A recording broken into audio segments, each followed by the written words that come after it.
Welcome to Democracy Now!, democracynow.org, the War and Peace Report. I'm Amy Goodman. Democratic presidential candidate Bernie Sanders says he's cutting hundreds of campaign staffers as he concentrates his efforts on the upcoming California primary.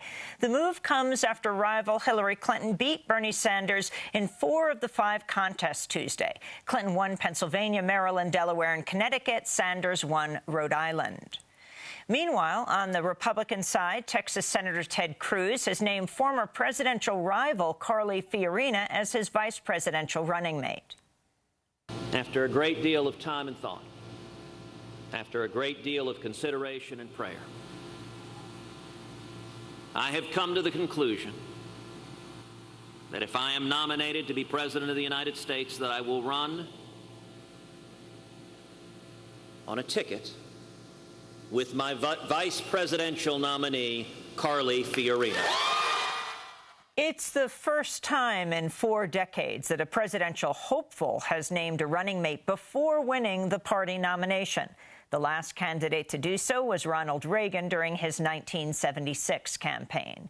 Meanwhile, Republican presidential frontrunner Donald Trump unveiled some of his foreign policy proposals during a speech at the Mayflower Hotel in Washington, D.C. Wednesday. Trump pledged to significantly increase the size and funding of the U.S. military. He also promised to destroy ISIL. Although he gave no details on his proposed strategy, Trump also repeated his pledge to reject trade deals. A federal judge has sentenced former House Speaker Dennis Hastert to 15 months in prison for financial crimes related to his attempts to cover up his sexual abuse of high school wrestlers decades ago. Hastert was the longest-serving Republican House Speaker in history.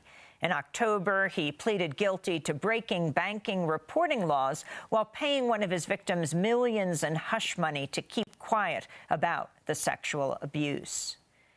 Meanwhile, an Oklahoma appeals court has sparked controversy after ruling that having oral sex with someone who's unconscious from drinking does not constitute rape. The ruling stems from a case in which a 17-year-old boy is accused of sexually assaulting a 16-year-old girl who had passed out from drinking. The court ruled that existing Oklahoma law did not specifically name incapacitation due to intoxication in its definition of forcible oral sodomy. In response, the dean of the City University of New York Law School, Michelle Anderson, called on Oklahoma to change the statute, which she said, quote, creates a huge loophole for sexual abuse that makes no sense.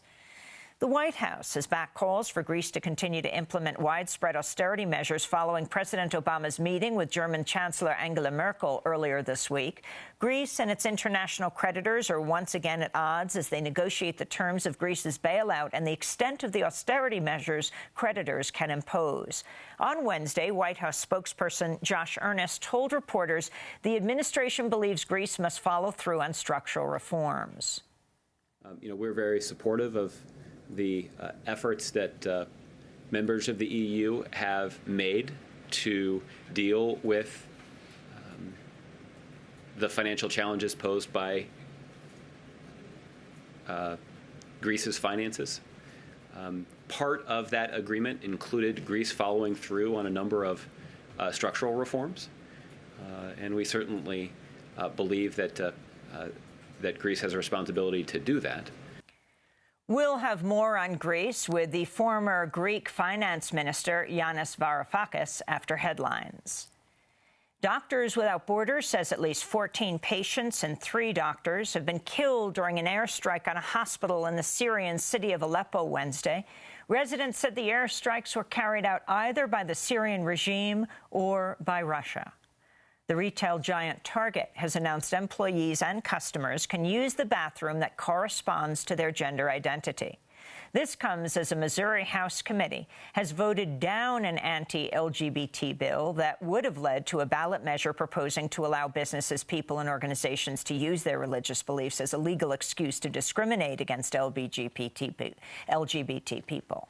Meanwhile, Tennessee Governor Bill Haslam has signed a new law that allows mental health counselors to refuse service to LGBT patients on religious grounds. In New York City, as many as 700 New York police officers and federal law enforcement agents swarmed residential neighborhoods of the Bronx Wednesday morning, arresting about 100 people in the largest mass arrest of suspected gang members in recent history. The massive operation included SWAT teams, police helicopters, and federal agents from the DEA, the U.S. Marshals, and a Division of Immigrations and Customs Enforcement known as HSI. People say those arrested are part of two gangs that are linked to a number of murders. But some community members question the operation, especially the heavy involvement of ICE agents. Dara Salazar of the group Bronx Free NYC spoke out. If this was a local gang raid, then why were ICE and deportation officials involved in the first place? Local news is telling the story like this is exactly what Bronx residents needed, but honestly, it seems very suspicious. We are a largely immigrant community, and frankly, ICE does more to break up families and to create social unrest than the people who were arrested Wednesday morning in the raid. In Baltimore, police have shot and wounded a 14-year-old African-American boy carrying a toy gun on the first anniversary of the funeral of Freddie Gray, who died from injuries sustained in police custody.